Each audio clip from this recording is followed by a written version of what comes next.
What dollar value do you place on having your children have good morals and ethics and learn how to be independent and loving and caring for everyone? How much is that worth? Are you married or in a committed relationship looking for real advice on having love and enriching your relationship? You are in the right place. Welcome to The Couples Expert with Stuart Fensterheim. Hello, and welcome to the podcast. I am Stuart Fensterheim, the Couples Expert, bringing you another in my podcast on love and relationships. This is episode 125 of our podcast, and I thank you again so much for joining me. Today's topic may be a bit touchy for some of you, and I know that some of you have strong opinions about it. It's something that's happening more and more in our society with couples, and I think it's going to continue to increase in the frequency as time goes on.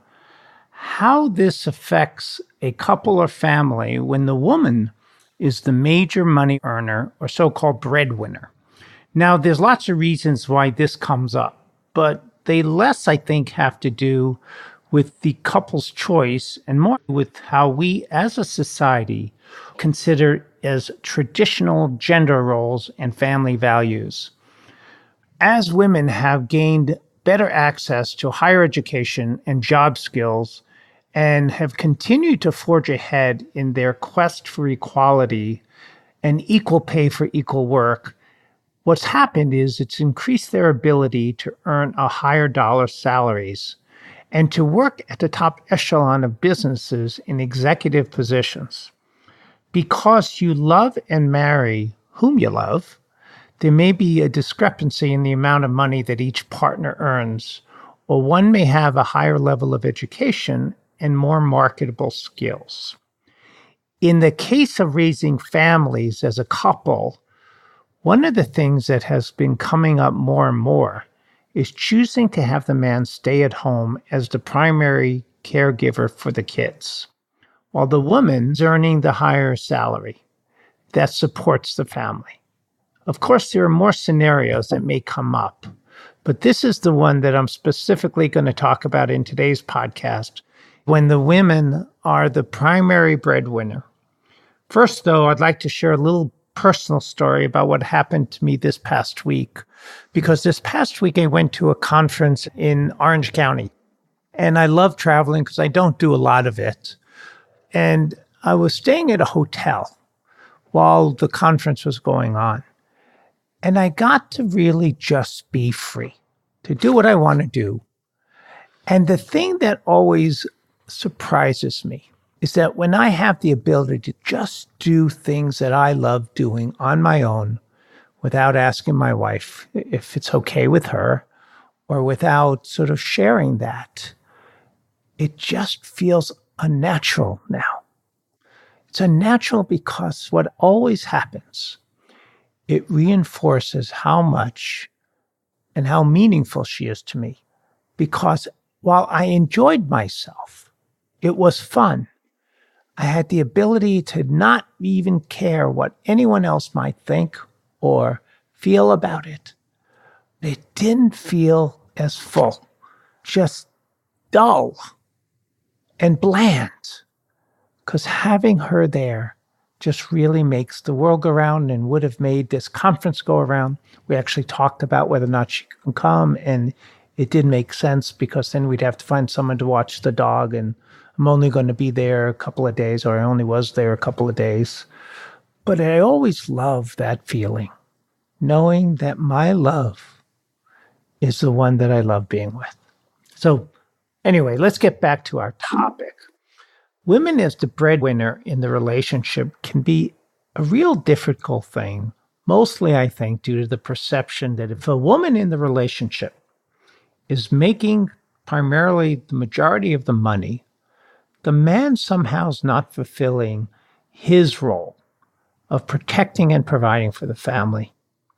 I feel like that day has passed, and it's no longer about how a man needs to take care of his family, but how the couple, not looking at the gender, decide the way that they're going to set up the financial side of the relationship.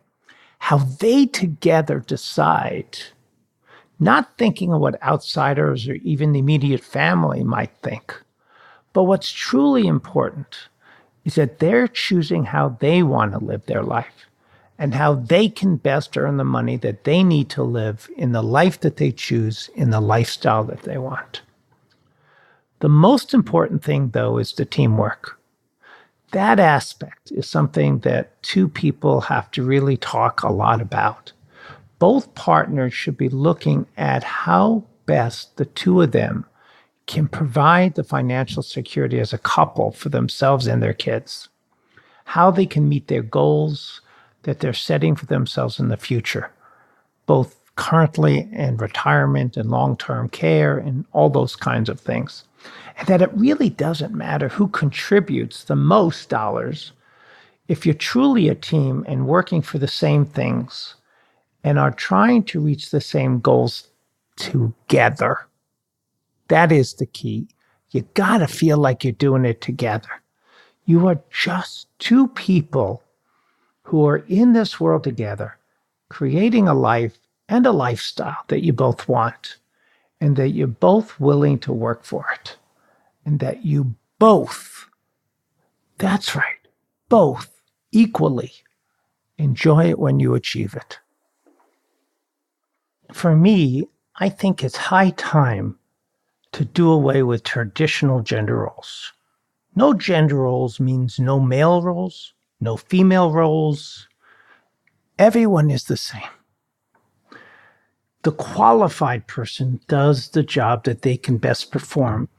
There are no female roles or male roles in the home either. There's only our role. Which of you does the best job with what needs to get done? You both work as hard as you can work to create that lifestyle, and that you're interdependent on each other to accomplish that. One can't accomplish it without the other. You won't do as good of a job with your family if someone else is doing the job. So between the two of you, who has the temperament that's best for the kids? That's the person that should have that primary role. Not because you're the girl and you happen to have the biology of having children. That doesn't always make you the better parent or the better caretaker. It just makes you, by a fluke of nature, to be the woman. If the man does a better job as the parent and the woman can earn a higher salary, what's wrong with that? We don't always have the choice, though. Sometimes it's circumstances that dictate the roles we have to take. We make choices based on the best outcome. If salaries are equal, or women make less, that's okay. If the man makes less, that's okay too. The main thing is that both partners have a healthy view of this issue and set out to do the best they can do to achieve the financial goals that they set out to meet, whether it's putting your kids into a private school, owning a home, or taking vacations. We don't keep score. We need to look at what each of us has to do collectively to meet those goals. That's what's really important. You know, it reminds me of a quote by Abraham Lincoln, and he said, "If everyone is moving forward together, then success takes care of itself." We should worry less about what anyone outside the family thinks about our choices as a family and concentrate on our collective goals, the goals of the couple, the goals of the kids when they're old enough, and that we have family goals that we're going to pursue, and no one should get in the way. We're all working for the same thing. It matters less how we arrive there. It's all about the whole and the individual and the value of the contributors. Sometimes there are stay-at-home dads. There's a variety of reasons for this. The ability of the mom to make more money, dad being more nurturing, or having a work-at-home profession. It doesn't really matter. Societal sexual stereotypes are unnecessary, and we shouldn't be allowed to continue those. The stereotypes just make people feel bad about their choices when in fact, they're actually doing the very best that they can do and help support the spouse and family. What gets tricky with this are the financial stereotypes, but it's really the same thing. It's not the way it used to be when the man had to support the family and he made all the decisions. In this day and age, both partners usually do need to work. Unless one makes a great deal more money, then why shouldn't they have the other parent stay at home and parent the children rather than pay a daycare provider to do it? As long as both people have that desire. We don't live in a time when women are second-class citizens and need to rely on the man or their partners to support them and pay their way through life. One of the things that I recall in my parents' divorce, one of the big issues for my mother was my father would give her an allowance, and it was up to him to really do that. She had to ask for it. That wasn't unusual back then. That was the way it was. And even to this day, I see couples in my office that have similar issues. They have these massive arguments over what someone spends and whether or not it was okay to buy a certain item. People talk about their partners being so very controlling and that you should ask permission to spend money. Now let's think about that. One person is making more of the money. They're out there working hard, and the woman or the man is at home. Sometimes they're not making any money. So why do they have a right to spend any? They didn't go out and earn it. Or did they? Without that person being home, nurturing and watching the children, what would it be like to be at work? If both people are contributing in the same but different ways, didn't both people earn that money? I believe so. And I believe that person at home has every right to every dime of that other person's income because the two of you have done it together. We have a whole different discussion, and I'm not really focusing on this today, when we're talking about money that predates the marriage, an income that is something that the two of you didn't earn together. But what we're talking about is as a team, as a partnership. The two of you earn the money based on the jobs that both of you have. Some are paid jobs, some are voluntary jobs. And the two of you are in this together doing that. What value is there for a stay-at-home parent? Let's talk more about that. But first, I want to remind you that you can subscribe to this podcast on my website, which is www.thecouplesexperts.com. And it gives you access to the entire archive of the podcasts and all the guests that I've had and the information available. And we typically have a free resource that we give away. Please check us out. And I'd also love to have you leave a comment or an honest review on the podcast. I use the reviews to help improve these podcasts, and iTunes uses the reviews of how much they send out my link. And I'd like this podcast to be available for every couple out there internationally. And with your review, we can accomplish that. Back to the topic, though.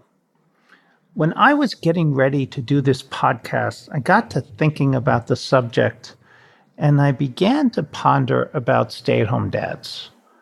This is a full-time parenting role. It was expected until recently that dad would bring home the money and the mom would parent the kids.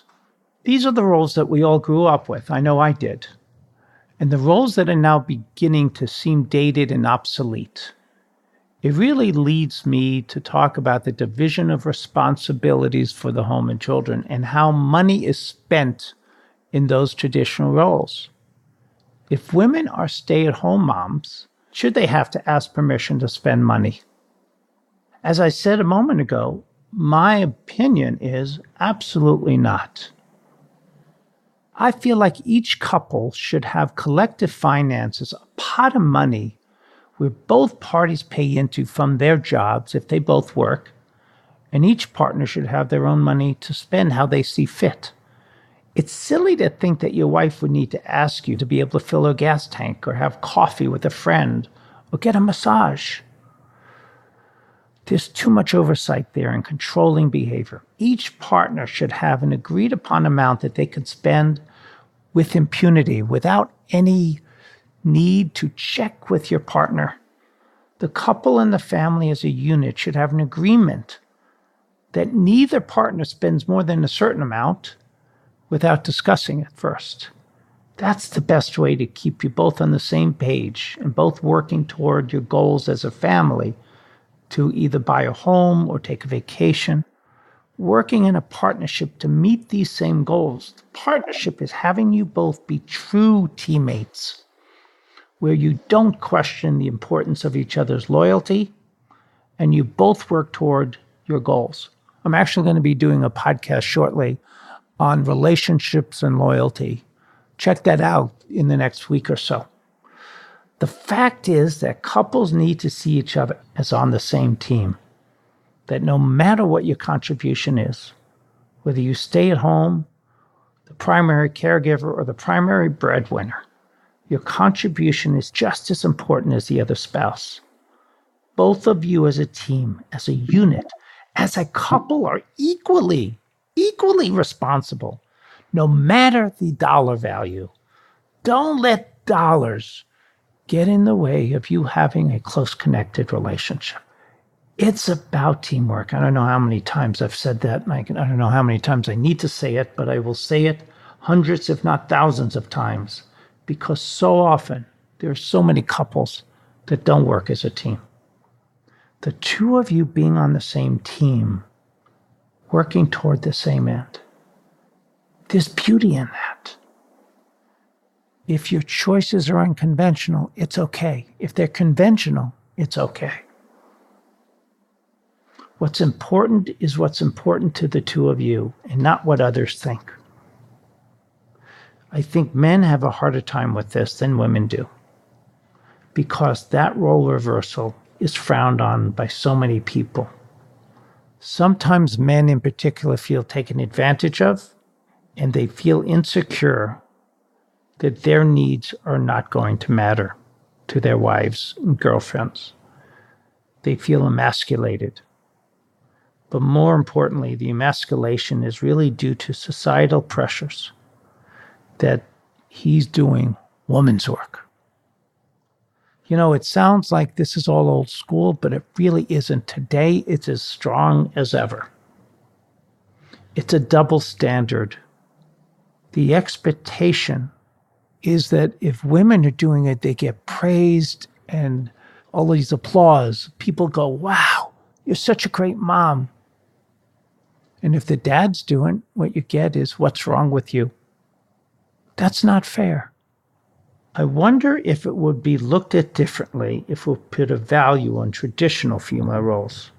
The women who stay at home, parenting, being available to support your children emotionally, delivering them to appointments and schools, carpools, sports practice, the mediation and referee work when it comes to friends, siblings, fights, and discipline, and the million and thousands and millions of other things that moms are called to do when they are that stay-at-home mom. The women traditionally are the ones who do the majority of the child care and parenting, leaving the men free to be the breadwinners and earn the money and the praise for taking care of the family and supporting it financially. I have to ask you, who is it that's really supporting the family? Is it the man who goes out to work every day or the woman who stays home and parents the kids? How much is that worth? What dollar value do you place on having your children have good morals and ethics, learn how to make a living, be good people, and learn how to be independent and loving and caring for everyone and also having an attitude and an ethics that's about working hard, accomplishing tasks, and being a good listener. That's a CEO. That's a president of the United States. Not sure I can even say that right now, but that's what the president in my image is. I believe both roles have value and that they should both be recognized as being indispensable to the family's success. Both roles are equally valuable to the family, no matter which partner is assuming the role. Often women and mothers are devalued and treated as less than, since they didn't opt to go into the workplace. And sometimes, in some circles, there's also that they've taken the easy way out by staying at home. I wouldn't switch it for anything. I'd rather be at work. It's easier. What each of you do as a teammate to help raise your children shouldn't be discounted. It should be valued, and both of you should be valued for making that choice to concentrate on raising your children and providing for your family, both financially, emotionally, and in all ways. Build on your strengths as a couple and a family, and not focus on the weaknesses or other people's prejudices.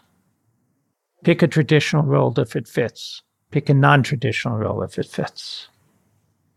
The more the two of you can do as a couple and stay strong and have a united front against the outside world, have a boundary around you that says, we're proud of what we do, the better you will cope with this. The main thing is to be true to you and your partner, and that both of you decide what's the best course of action for you to take to benefit your family and your future.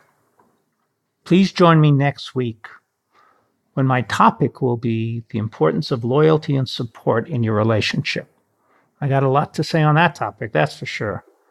And I hope you'll tune in to the Couples Expert podcast, and that you also go on my Facebook page, The Couples Experts, and also that you can sign up for my Stuart's Daily, where I give daily tips on how to have the best relationship out there. And you can sign up for that at my website, which is www.thecouplesexperts.com. And we'll see you all next time. And please stay connected.